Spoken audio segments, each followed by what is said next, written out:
Hi, I'm Adam with the Walker team, and today let's break down one of the most important and often misunderstood parts of buying a home here in California, and that is contingencies. Now, what are contingencies? Think of contingencies as a safety net written into your purchase contract. There are specific conditions that must be met for the sale to move forward.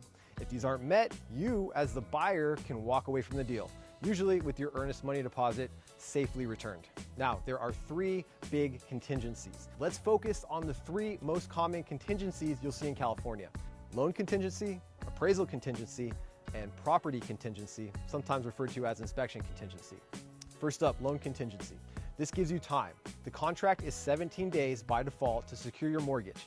Oftentimes, that time frame is much shorter in our area. If you can't get approved for your loan within this period, you can cancel the contract and get your deposit back.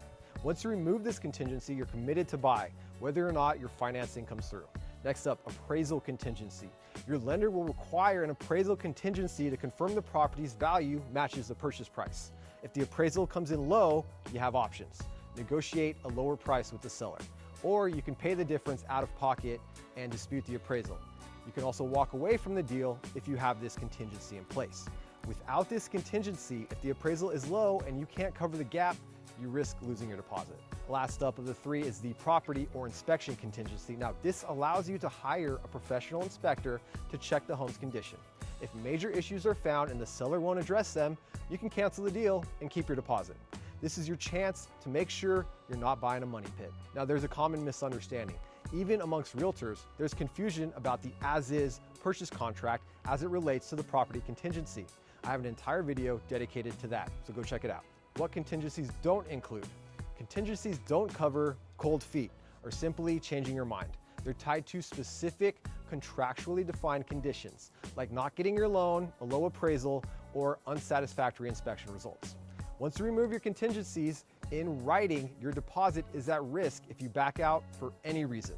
Now, business days versus calendar days. Timing matters.